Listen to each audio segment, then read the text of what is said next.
Welcome to the Fortified Life podcast, where we learn how to develop a dependency on Jesus in the marketplace. From the boardroom to the bathroom, God is with you. Here's our host, author, speaker, teacher, encourager, stewardship coach, and my husband, the man they call Mr. Fortified, Jason Davis. Hey, what's going on, everybody? Jason Davis, aka Mr. Fortified. We're back for another episode of the Fortified Life, where we talk about building a dependency on Jesus and the marketplace. I got to tell you, I'm excited. I know I say that every episode, but it's really, really cool how I met this individual that we have on today's show. We may get into that a little bit as we go on in the conversation, but I'm very excited because this woman is part of an organization that does a lot of great work, and she's got a great deal of experience and her story, which I'm so looking forward to hearing more about. But before I bring her on, let me introduce her to you. As the president of the Orlando chapter of C-Suite for Christ, Andrea Sherwood is passionate about bringing executives together to share how living out their lives for Christ and serving others positively affects communities and workplaces. Having been in the corporate environment for over 20 years, she feels we have an urgent need to develop leaders who will be unapologetic about their faith in Christ in every aspect of their lives. Ladies and gentlemen, please welcome to the Fortified Life, Andrea Sherwood. Andrea, what's going on? Hi, Jason. Thank you for having me. It's really nice to be here. It is. Andrea, I know we were talking offline just about how we met. It's just really, really cool. So I just wanted to start just with just a funny anecdote there. We were talking offline, and folks, as only the Lord can do, Andrea asked me, well, Jason, do you remember how we got connected? And so our mutual friend, Crystal Parker, who some of you all may remember was on the show not long ago. Well, it turns out there's a mutual connection, and we have another one with another lady, Beth Copeland from GCBN, Georgia Christian Business Network. Shout out to the both of them. And that's our mutual contact, because when Andrea and I connected, we were talking on LinkedIn and emailing, and it came up like, wait a minute, how did we meet? And so it was cool to chronicle that. So that was pretty fun, Andrea. Yeah, it's neat, really neat that we have all the people who also are all just on fire for God. I love that.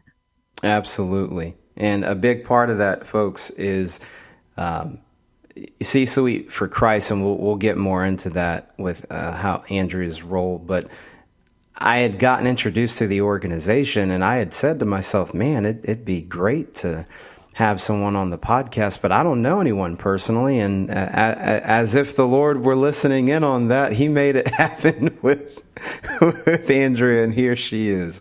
So I'm still tickled by that, Andrea. I love it. Well, Andrea, we know you have a robust bio, but professionally, kind of go back and give us the journey. How did you get to where you are today in 2023? Sure, it has been a pretty wild journey. So I would say, I guess, quickly going back to where I started in IT. So my current role today is in cybersecurity. I'm a governance, risk, and compliance strategy director.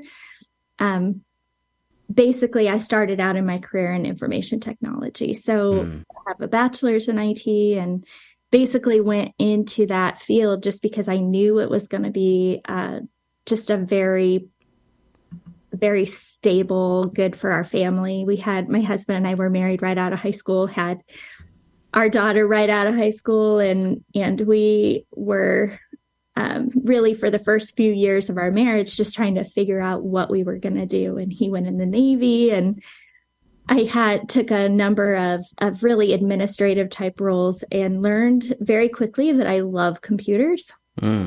And so when information technology came up as an idea, I actually knew a woman who was systems administrator in the office that I was in, and she was very technical, but she was more of a girly girl than I was. So I thought, oh, women can be in IT. I hadn't really thought about that, because for some reason I equated computers with like the men that were in my life that were more interested in technology. And so when that opportunity came up for something for me to explore, I thought that would be just something really good for our family and a good, stable career. So I went that direction, and I ended up at Lockheed Martin in 2005 and was there for 15 years. It was a really good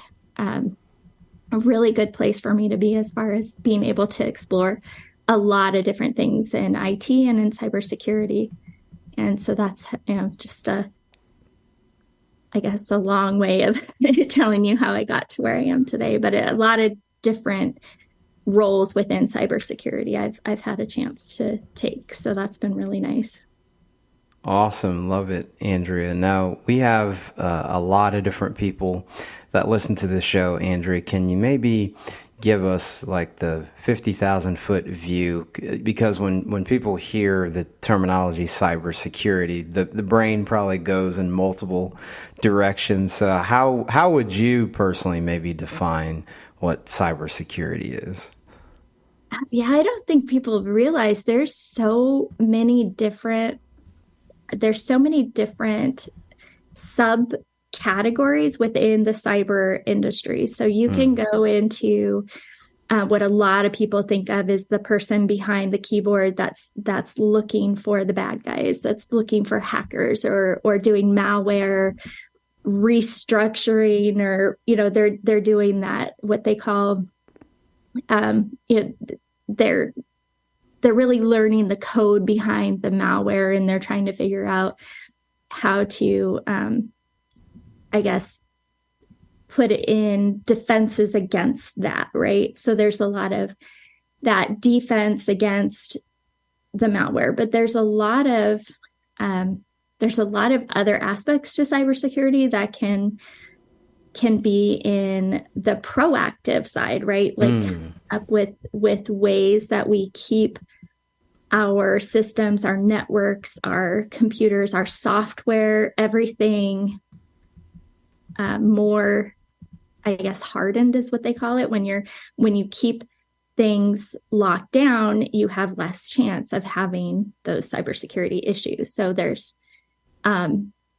there's there's engineering, there's architecture, there's even, just of course that compliance and auditor perspective where you have to look at regulatory things. So there's so many different aspects of cybersecurity. So to me, it's really protecting data is really what it comes down to. You're protecting data, you're protecting proprietary information, you're protecting people's private data, their privacy data, and you're, just making sure that that things that people outside in the public shouldn't have access to can't get access to those things.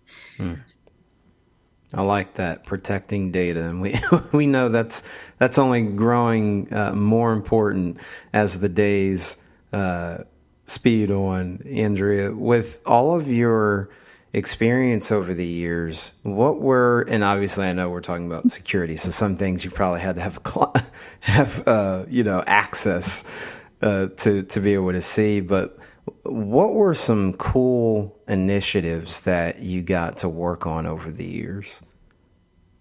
One of my favorite things, I would say one of the we call it the sexier side of cybersecurity.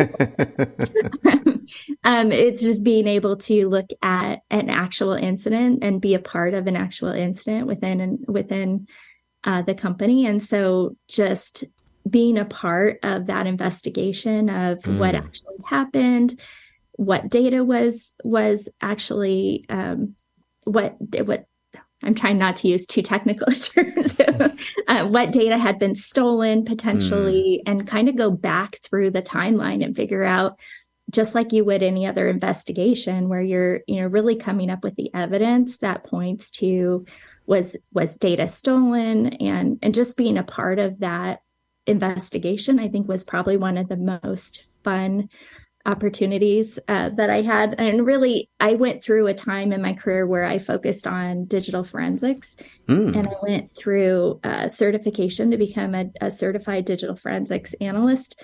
I didn't go that path full time, but because I knew how to use the tools, I was able to participate in the investigation because it was an all hands on deck situation.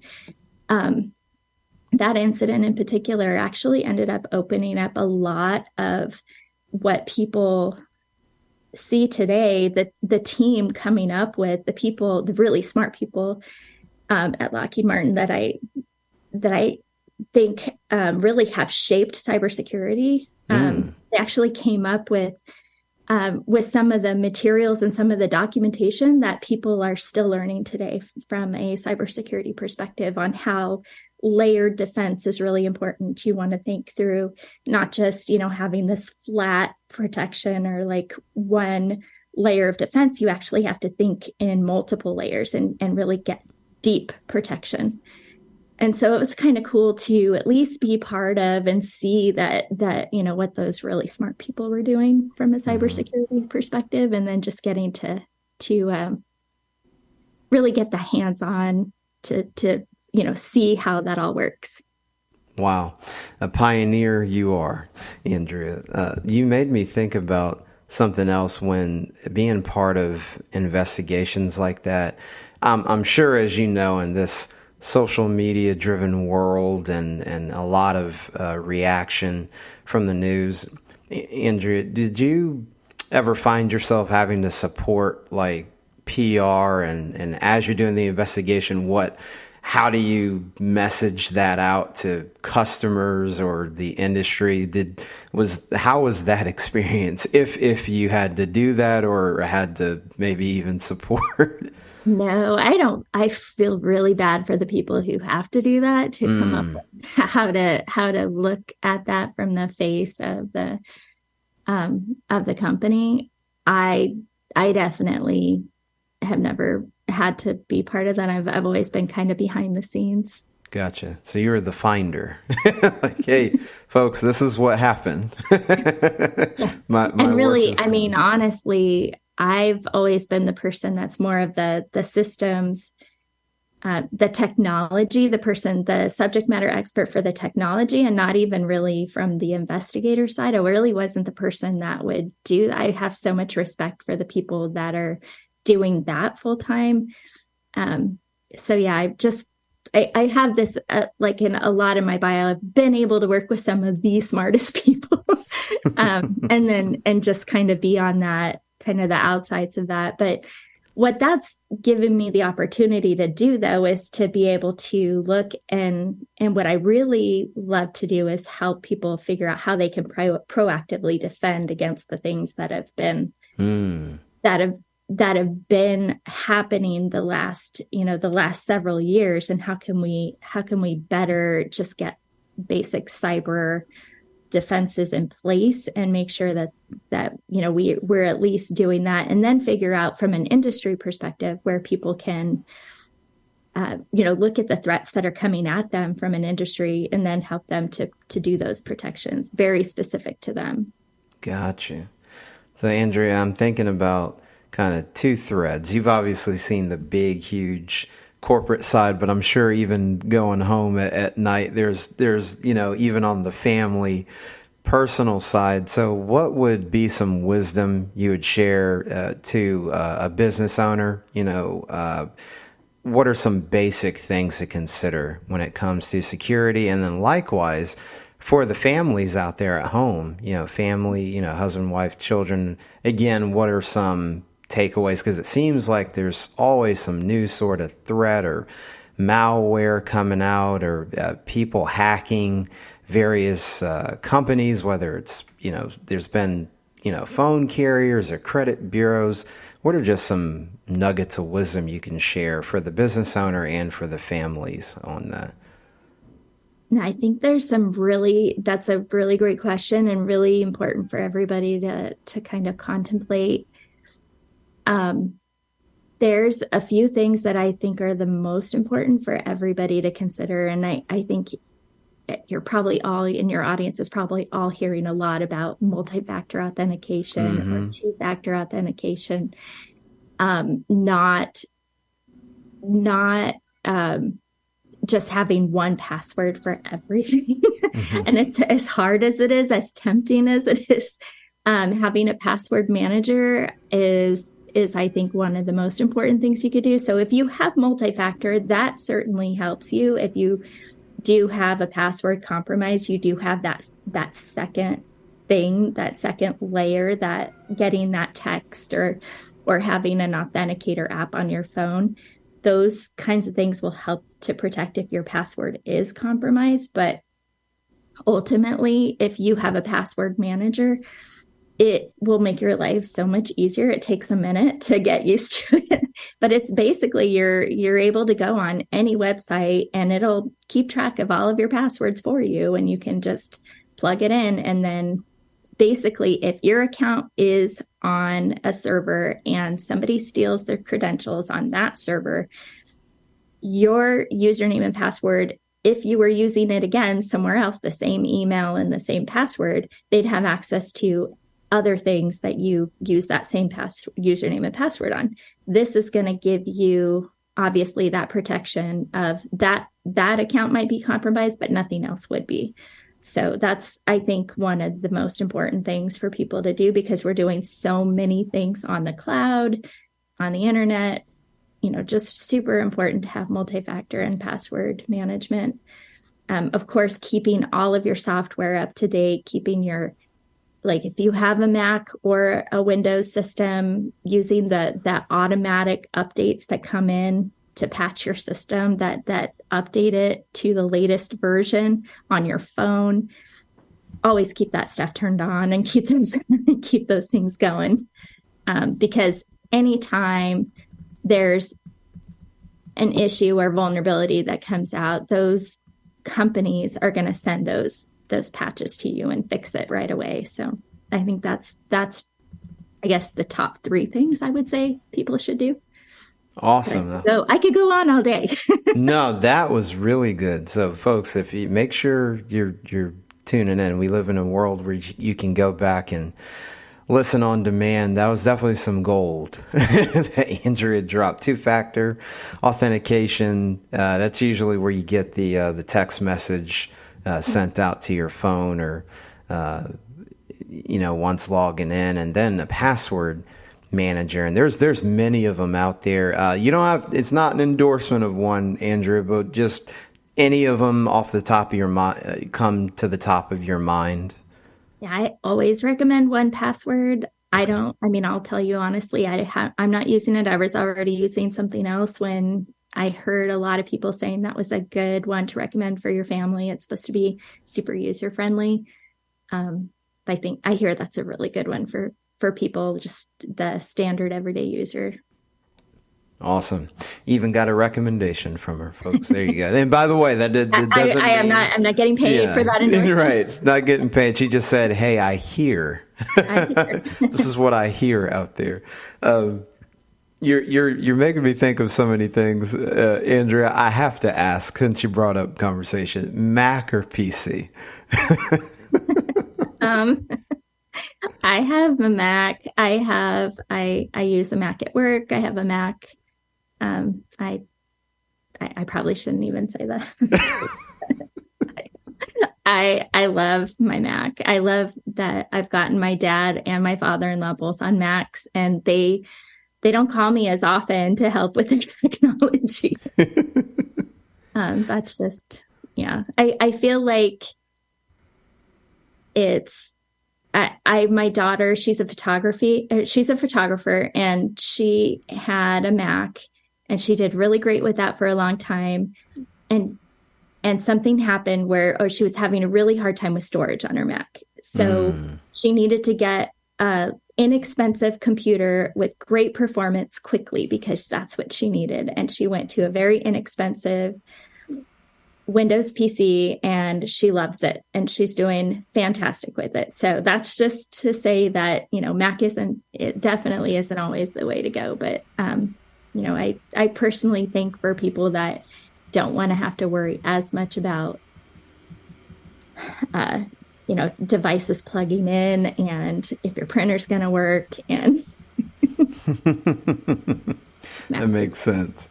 Now, the next question that's coming, Andrew, if we did Mac and PC. So now what arguably has become the greatest rivalry in the modern history, iOS or Android? I don't like Android. I knew that was coming. Yeah, I love my iPhone, but it's one of those things where I know people, very, very, very technical, really smart people who love their Androids and love them so much, but I personally am just not a fan. And I mean, Androids, from what I understand, there's definitely a lot more that can go wrong with an Android from a malware perspective. Mm-hmm. I think the iOS is certainly more locked down unless you go and jailbreak it, which never do that. I love it. Yeah, Andrew, I had to ask when you were talking about computers. I said, I've got to ask her both of these. I'm not going to get in trouble. No, I don't. It's just your opinion. We're just having fun. Yeah. So, Andrea, you have all of that experience within IT, and then here comes C-Suite for Christ. So, talk to us about the organization and how you got involved, and just the impact that it makes, especially in your local chapter. Yeah. Well, I would say about spring of last year, because I have worked for the corporate world for so long. I was really looking for I would love to just be around other business Christians. And I hadn't heard of the Christian Chamber. I didn't even know that was a thing. And I just thought there's got to be organizations, or maybe I go work for a ministry or an organization. How do I just be around other Christian business people?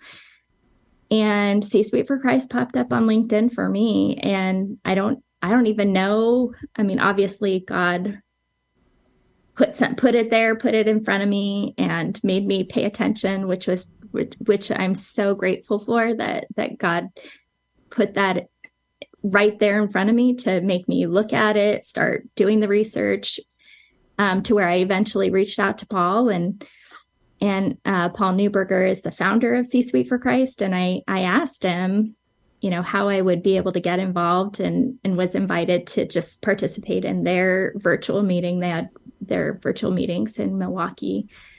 And we sat down. I said, how would I be able to bring a chapter to Orlando? Because ideally, after COVID, I wanted to be around all the people. I didn't, having been a telecommuter since 2005, I am very used to working virtually. When COVID happened and everybody was going home to work, it was like business as usual for me. I had nothing different. Yeah. But at the same time, you really miss, and I really loved being able to go in person and hug on people and have that connection and that interaction in person. So I asked Paul how we could bring the chapter to Orlando. I was the second chapter. There was one in Phoenix at the time that was just getting kicked off. So it was really exciting to be able to be kind of one of the first to be able to start bringing it outside of Milwaukee. So wow, it was really a fun experience. It's a really amazing team. The C-Suite for Christ team is just, they've all been really great. Very cool. So, Andrea, when you're having your meetings, what is a typical meeting look like? And I'm sure there's different, like there's networking style, there's conferences, but perhaps in the local chapter, what is a typical gathering, or that maybe that core gathering where the chapter gets together? What takes place? Well, I like to point out to people it's definitely not a networking group, because I've been to the networking groups and I absolutely love Kingdom Commerce and come to this organization and introduce each other to our business so that we can help and do work with each other. Whereas C-Suite for Christ is going to be not for that. It'll happen. There will be people networking just because we're getting to know each other and we want to know what we do. But the focus for C-Suite for Christ is to focus on your soul. And so people will come and we'll have an hour of the program, which is a God moment, a morning inspiration. So they're basically small segments of people coming up and having a conversation. We have our spiritual advisor, Pastor Joseph Thompson. He does our morning inspiration, which is 10 minutes that he really brings something inspirational to the group that's biblical. And then we have a half hour of a keynote, and the keynote will be just bringing something valuable that ties in faith and business and, what's going on in the workplace. And then, of course, bringing those biblical leadership principles to the conversation. And so after an hour of that program, then we have an hour of small group conversation. And it's really bringing everything back to the small group and people having conversations about what we were just, I guess, experienced the first hour. So it's very personal. It's very interactive with, people focused on that conversation, not necessarily about their business. Mm-hmm. I love that. Enhancing the soul. I have one of my mentors calls it soul care. That's right. It's what I love when Crystal and I talked about it, because so many people have asked, what is C-Suite for Christ? Why is that? Why do we need another networking organization? I pointed out it's definitely not networking. The Christian Chamber is the networking side. C-Suite for Christ is the soul. G7 is another networking side, but it's a more intimate networking. This is just that focus on your soul. I shouldn't say just, but it's a different aspect of it. Yes, the tip of the spear. Yeah. Like that. Right. Andrea, you talked about especially coming out of the pandemic, and you wanted to get back and see people, hug on them, and also you wanted to be around like-minded individuals and people, which puts front and center faith. And so, Andrea, when you think back on your life, what were some key turning points for you personally in your walk with God? Well, it's been a couple of major things for me. Actually, as a kid, I was raised in church. And so I'd never not been in church. I feel like I don't remember a time when I didn't know Jesus. But certainly that maturity and those huge shifts in maturity happened. Once when I was a teenager, we lived in Anchorage, Alaska, and I had been raised in San Diego, California, in a really tiny little parochial school. My parents moved us to Anchorage, Alaska, and I went to a huge high school, public high school, and I was exposed to everybody. Everybody had different faiths, different backgrounds and everything, which I now I look back on that and I remember just loving hearing people's stories about where they came from. I remember one story in particular, just sitting on the lawn. I was in student government, and there was like maybe 6 or 7 of us sitting in a circle on the lawn, and we all went around and talked about our faith for some reason. I don't remember how that came up, but I remember a guy who was Jewish, who was, that I'd known for a long time. And then I remember one of the young ladies had a Baptist background. There was a couple of people that just said that they had never really had anything in their lives, that they really weren't. And then there was a young lady who was Mormon. My best friend was Catholic. And then I was raised Lutheran. So it was just all different backgrounds. Obviously not every background was represented, but there was just so much of a difference in how we were all raised. That was just really cool to me, that we could sit there and have that conversation. But it also was sad to me from the perspective of just wanting to become stronger in my faith and just wanting to be able to speak, I guess, more intelligently about what I believed, realizing that I didn't really know if I believed it because of myself or if I was just raised that way.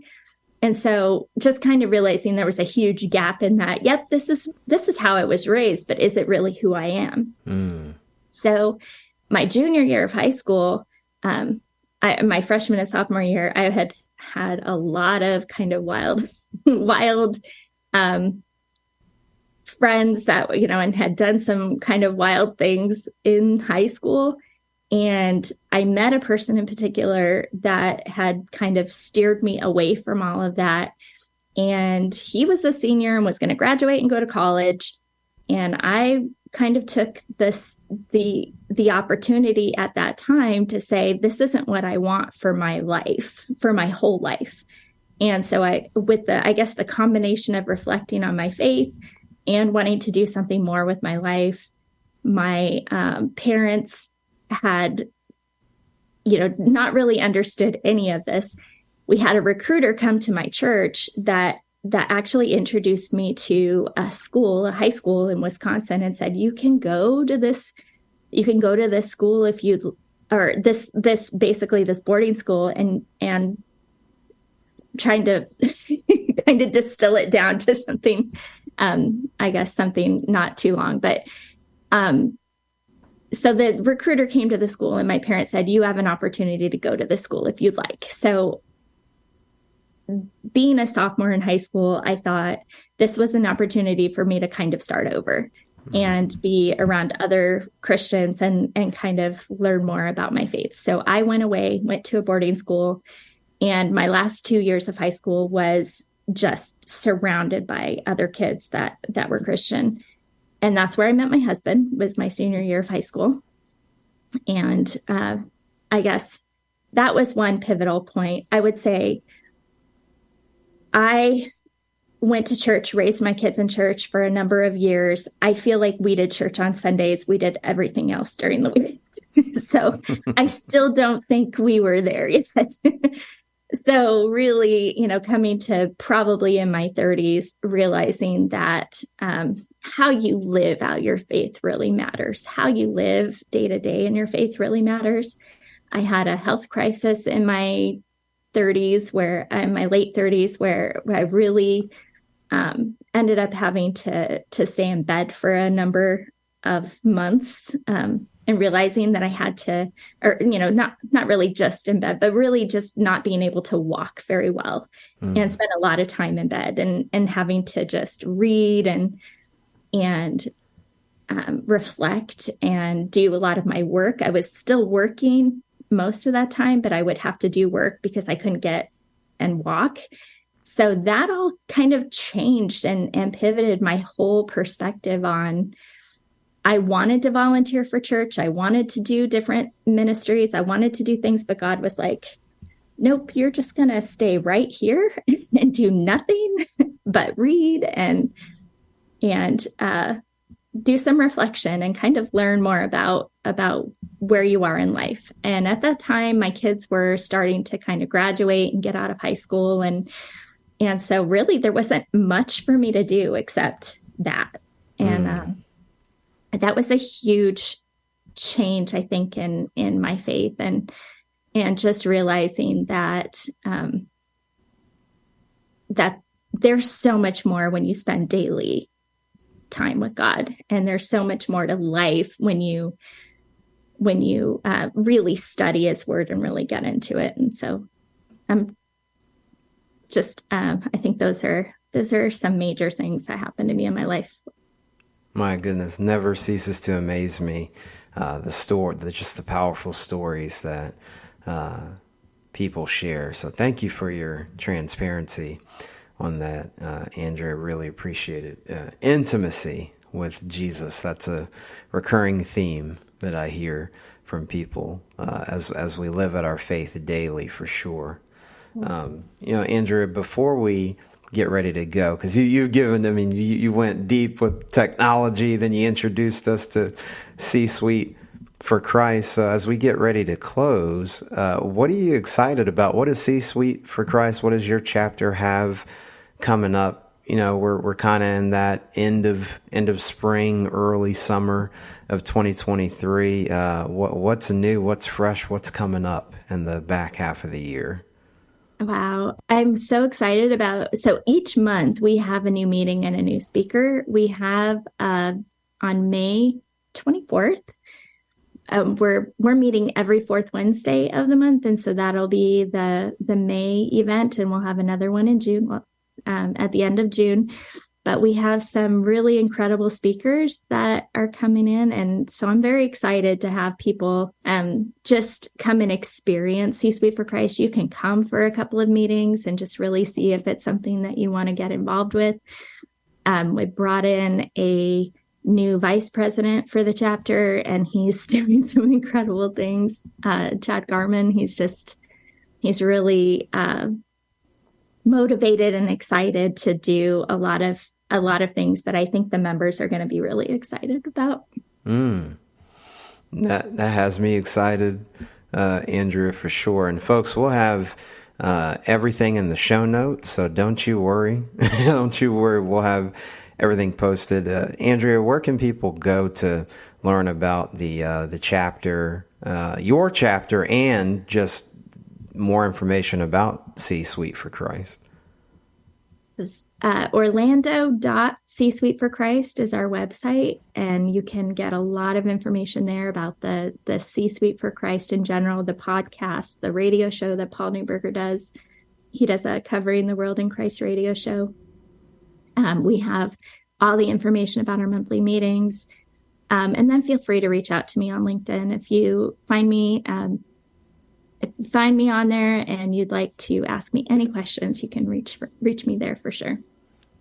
Love it. Well, Andrea, we could have gone like another 2.5 hours just diving into more stories and content, but unfortunately our time has come to a close. But I just wanted to thank you so much for taking time out of your schedule to come and share your story and your expertise with us here on the Fortified Life podcast.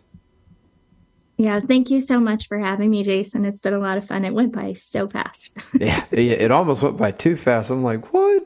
I wanted to get into more stuff. But folks, we'll have to have Andrea come back and share some more, because I'm sure as the months go on, there's just powerful things going on in C-Suite for Christ. But Andrea, thank you so much for coming on the show.